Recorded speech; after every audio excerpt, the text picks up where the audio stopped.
So we have Jackie DeRosso today, right? Yeah, thank you for having me. Thanks for coming. And Jackie, would you like to introduce yourself? Yeah, my name is Jackie DeRosso. I'm originally from New York, but I recently moved to Philadelphia about, not so recently, like 3 years ago. I've been here recording some music. I have a job working at a school. I have an EP out. It's called Better Some. Yeah, that will be my next question. Yeah. I've been spending the last 2 weeks actually listening to your new EP. Thank you. It's really cool, like 4 tracks, and it's like as soon as you go through the whole EP, you feel like you want to listen again and again. Oh, thank you. I have my top 2 from this EP. It's like Dirty Water and Collect You. And I also noticed that there is a collaboration with Sal Frado on this one, right? Yes. But you can talk more about this EP. Yeah, so these are all songs that I wrote over the last 5 years, I would say. I try to write music as often as I can, but it takes me forever to write a song because I just start nitpicking it and I don't like certain things. So it took me a really long time to find 4 songs that I actually liked that I wrote. A lot of them I wrote around 2021, and a lot of them are about a period of my life, like the end of college, like 2019 to 2020. A lot of it's just reflecting on that year. I had a lot of change going on in my life. It was my first time really living on my own. COVID happened, so that had something to do with it. Some of the songs I'm reflecting on the first few weeks being stuck in a house. That was my way of making sense of it, I guess. So you had more than 4 songs. I've had a bunch of songs written. I just don't like them, to be completely honest. There were some other songs that I thought about putting on there, but they just didn't.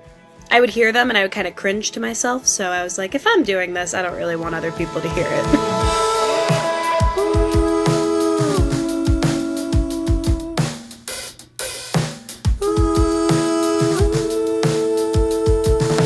Because I was listening also to Triple Decker Split, and there I could find 2 songs, Won't Talk and Honey. Yes. Those songs came from the same period of time, or? Honey I actually wrote in 2018. I officially wrote the song, or 2017. I recorded it with an old friend of mine a while ago, and then Sal, my partner, Sal Frado, he helped me re-record it in I can't remember, all the years are jumbling together for me, but he helped me I know. Yeah, he helped me record it in 2020 or 2021, and then I released it with Ian O'Neill, Yendog, and Elijah. So yeah. But I'm very curious about your writing process. Is do you usually start from a draft and then you take it to a studio and there you keep working on the arrangements and all sort of things, or you prefer to have a song already finished and then you go to a studio just record it? So everything that I recorded for this EP I did in my basement of my old apartment with my roommate Andrew and Sal. We all recorded it together, so I didn't go to a studio per se, but Andrew's really, really good at what he does, so it was basically a studio. The way that I went about writing the songs, I feel like it just happened really organically. I will sometimes write in my journal and come up with little melodies on the guitar, and then I'll see what goes together. I'll look through my journal and take out one of the melodies that I figured out, and I'll see what kind of goes together. So that's how a lot of those songs were written. And then different pieces, like the end of Dirty Water, which the end of the song is probably my favorite part of the song. Sal helped me write that really part. Cool. Thank you. He helped me write that part. I was just kind of I want the song to end really big. I don't want it to just fade out. So we figured that out together, and that was really fun. But yeah, a lot of my songwriting process, like I said, it takes me forever to write a song that I actually like. It's a very drawn out process. All my time is wasted trying to leave. Who's playing the main instruments on this EP? I'm playing acoustic guitar.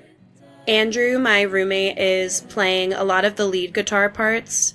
and he's doing drums for Dirty Water, Collect You, and Won't Lie. Is that what? I like forgot the name of my song.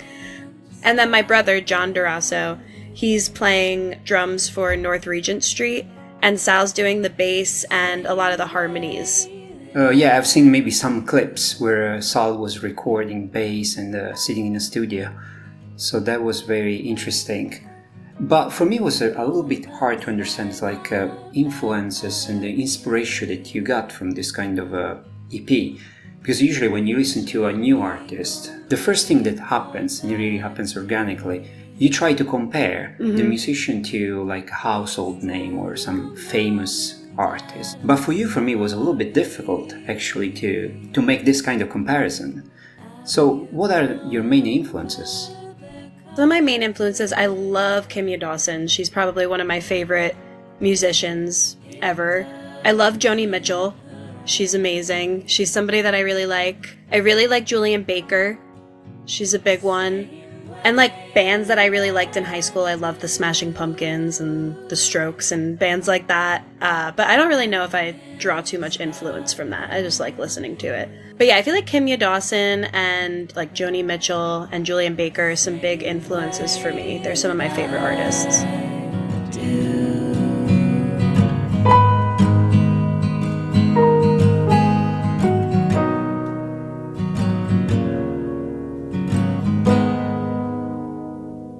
I usually talk with bands about promoting and their approach to social medias. I can make two main groups. One group like of people that want to be all over social medias, like just to spread their name, to get the name out there. It's like independently or where he ends up. And then there is this other category of people that they are a little bit more reserved. They actually don't like to show themselves too much. So I would like to understand, like, what's your approach to social media? And I haven't really thought too much about that. I feel like my main goal has just been to get music out there, get writing. The only issue with social media is I work at a school and the kids always find me, and I hate when they find me. I don't want them to find me. I had kids come up to me the other day and say that they saw my music, and I was like, please don't listen to it. I don't want you to hear it. Definitely want to get better about social media because I don't even have an Instagram page for this project, for my music. It's just my regular Instagram. I really want to keep writing more and try and play out a lot more. I want to schedule a EP release show, but life has been really crazy lately with school and work and a million things going on, so it's been hard to get all that done. But yeah, I definitely want to get better with social media. Hasn't happened yet, but... Yeah, but I totally understand because it feels that this promotion side is becoming like a real task. Before it was more up to the labels to take care of all sort of things. Yeah. We were more like focusing on writing the song and play them live. But now there is like this promoting, getting the name out there, connecting with people, being online, and I don't know. It's a different kind of a sort of socializing, less organic for sure. Yeah, and it's like a full-time job on top of the music too. Getting all that stuff together it's stressful, and I don't even do it. I just watch other people do it sometimes, and I get stressed out.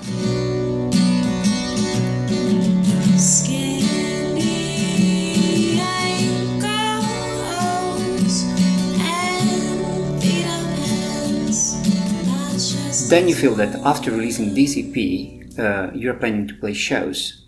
I have some pretty bad stage fright that I'm trying to get over. I mean, I've played a lot of shows in my life, but I still have that like pit in my stomach before I go on stage. So I want to try and get better at that. And I guess it's just exposure therapy. I just have to do it more. I have to play in front of people more so that I don't get nervous anymore. I mean, I'm sure I'm always going to get nervous, but... Although it feels like this EP with the drums, bass, and the full band, it will be awesome to listen to. I don't have a like set band at the moment. I have people that I have played with in the past that have played my music with me. They're all super busy, so it's hard to find time for us to all be able to go to a show together and play. But I would love to play full band. I think it sounds really full when we're all together, and it kind of portrays what the EP actually sounds like if we're all playing together, rather than just me and my guitar. And it feels challenging maybe to drag Sal to any concert, because he feels very busy too. Oh yeah, Sal's always there. I should have said not just my guitar, but me and Sal playing the guitar. He plays all the shows with me. It would be really cool to see people dance to the music that I wrote and get to play a fun show like that. I have to get on that. I'm a big procrastinator, so the picture on the EP was the thing that took me, like, I had to crop it a specific way, and it was driving me insane, and it wouldn't fit, and it kept rejecting the picture. And that was one thing that took, like, the longest time with the EP. I feel like it should have been uploaded months ago, but... So it was you taking the picture of the EP? So it's actually a picture that I found in my parents' basement. I'm not sure. I think that the people in the picture are my sisters and a friend. But yeah, I saw the picture and I thought it was really cool. When I was in high school, I saved the picture for a really long time because I wanted to use it as a cover for something. So that picture's been waiting for a really long time. I'm happy that I finally got to release something with it. I think it looks cool. Thank but you. Did you print also CDs or vinyls? Unfortunately, no, but I would love to. I would love to do vinyls. I am not sure who to reach out to about that, but that would be really, really fun. And we have a cassette maker at the house, so I could make cassettes, and I would love to do that for the next show and, like, yeah, have some tapes for people to buy. I feel like those are coming back into style a little bit. People like them. I haven't done CDs in a really long time. It would be cool to do that again, too. You're giving me good ideas.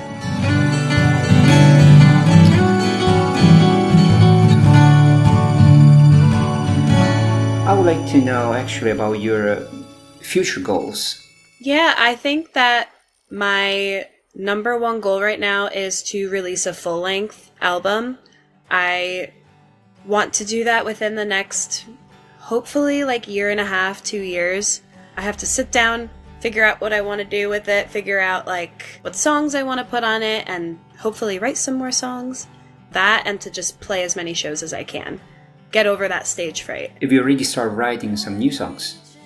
I mean, here and there. I have little, like, fragments of things. Nothing super tangible yet. I feel like I just started going back to school, so it's been really hard to be alone in my room and write songs. Because anytime I have alone time or free time, I'm sleeping or doing homework. So that's been difficult. But I definitely think that that's something that I need in my life, so I'm trying to carve out time to do that, and hopefully that'll help me write more music soon. No, but it's always nice to find, like, the right balance between, like, a daily job Yeah, and our passion. definitely. Anything that we have missed, or you have anything more to plug? Nothing about myself. I would love to hear more about your band. As Jack Adamant, it was like a side project that started like in 2012. It was me and my cousin who play drums, and he lives like in north of Italy. And then we have a bass player that lives in the south of Italy. Oh, that's cool. So because I go there quite often, we have a chance to meet there, and then we plan things together and rehearse and play shows. Yeah, that's great. That's really cool. You still get to stay connected. Yeah, Jack Adamant is my stage name. We actually kept it as a band name. That's awesome. That's really cool. And then I started this podcast, Patched with Tape, because I was really interested in understanding other artists, mainly independent artists. In the beginning, how they survived the pandemic. Mm-hmm. And then it's like how they work in this new era where an artist needs to make everything. No, I think this is really, really cool. I went for my bachelor's in journalism, so I always spent all my time on your end of the interview, interviewing other people, so it's really interesting to be on this side of it and be answering questions for once. I never get to do that. But maybe we should share also where people can find your music and listen to your EP. Yeah, so it's on Spotify, Apple Music, YouTube, Bandcamp, all that stuff. You could find it. My name's Jackie DeRosso. It's under that name.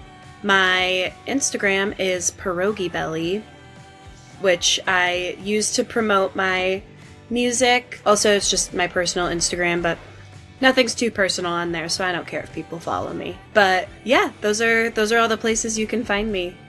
Before we wrap it up, I want to say thank you, Jackie, for being here. Yeah. And it was very interesting to talk about your new EP, which I really encourage everyone to go and listen to it. It's on Spotify, Bandcamp, as you said, everywhere. Thank you so much. Thank you so much for having me. This was really cool.